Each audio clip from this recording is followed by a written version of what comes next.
আমি কন্টিনিউ দাঁড় দিতেছি। ওই যে ওদিন খাওয়াচ্ছে আলু সেদ্ধ, এই যে আমার তোয়া ও তাকিয়ে, ও খাচ্ছে আলু সেদ্ধ কিন্তু তাকিয়ে আছে বাবার ভাতের দিকে। এই দেখো, ওই দেখো। তো যাদের মনে ভুল ধারণা ছিল তাদের জন্যই কিন্তু এই স্পেশাল ভিডিওটা করা, যে আমি সারাদিন কী করি না করি সেটা তোমাদের সঙ্গে অবশ্যই শেয়ার করবো। দেখো, মানুষ যদি চায় তাহলে সব কিছুই পারে। আমি কিন্তু এইসব সমস্ত কিছুই ঘরের কাজ করি, তারপরেও কিন্তু আমি ভিডিওটা বানাই। এবার হচ্ছে দেখো, উত্তম কিন্তু খাবার টাবার খেয়ে বাইরে চলে গেছে, তো আমি বিছনা চাদরটা একটু মানে পাল্টাতো না, আমি ফ্রেশ করে নিলাম, বিছনাটা ঝেড়ে নিচ্ছি আর কি। তো এর মধ্যে কিন্তু মা মানে মেয়ে মার কাছে ঘুমিয়ে পড়েছে। তো দেখো, মা মেয়েকে নিয়ে চলে এসছে। এবার মেয়ে যেহেতু উত্তমের সাথে স্নান করেছিল, তো মেয়ে খাবার খেয়ে ঘুমিয়ে পড়েছে। এখন মা একটু মেয়েকে শুয়ে দিচ্ছে।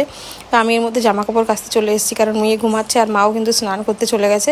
আর আমি ভাবছি জামা কাপড়গুলো কেচে দিই, কারণ বাইরে প্রচণ্ড রোদ্দুর উঠেছে, জামা কাপড়গুলো কেচে মেলে দিলে শুকিয়ে যাবে। তো অনেক জামা কাপড় জমে গেছে আমার, দেখতেই পাচ্ছ প্রচুর জামা কাপড় জমে গেছে, কারণ মানে একদিন না কাচলেই জমে যায়। কালকেও কিন্তু কেচেছিলাম, কিন্তু পুরোনো দিনের জামা কাপড়, যেহেতু বাড়িতে একটা সামনে অনুষ্ঠান গেছে, তাই অনেক জামা কাপড়।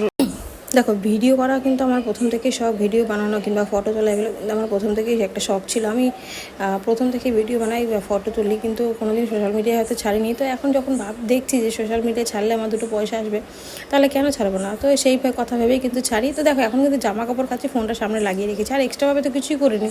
ও তো আমাকে মাঝে মাঝে বলে একটু ভালো করে ফ্রেশ হয়ে ভালো করে কন্টেন্ট বানাও। তো আমি ভাবি যে যদি হওয়ার তাহলে এরকমভাবে, যদি না হয় তাহলে কোনো চাপ নেই। আমি দেখো সেজে গুজে বানাতে পারবো না, কারণ আমি যেরকমভাবে ঘরে সিম্পল থাকি, আমি যেহেতু ঘরোয়া একটা মানে বলতে গেলে হাউস ওয়াইফ, তো আমি যেভাবে ঘরের কাজ করি সেগুলো আমি যেহেতু সোশ্যাল মিডিয়ায় ছাড়ছি, সুতরাং আমি এখানে সেজে গুজে কী করবো? সেজে গুজে কি কাজ হয় না?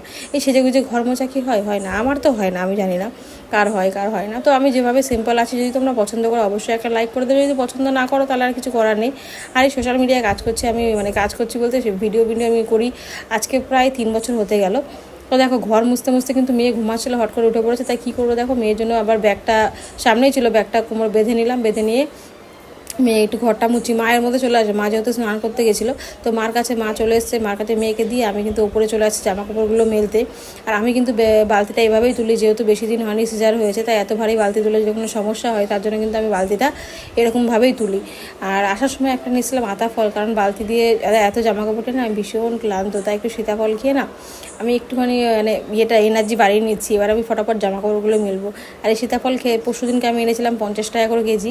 আর এই চাদরটা দেখছো না, এটা কিন্তু আমাদের বউ ভাতের চাদর। তো আমার বিয়ে হয়েছিল কত সালে, যদি জানতে চাও তাহলে অবশ্যই আমাকে কমেন্ট করে জানিও, তাহলে আমি জানাবো আমার কত সালে বিয়ে হয়েছিল। যাই হোক, তো এই জামা কাপড়গুলো মেলে দিচ্ছি, যে শুকিয়ে যাবে আশা করছি। তো ঘটনা আছে, এই বউ ভাতের চাদর কিন্তু আমার এত বছর ধরে এখনও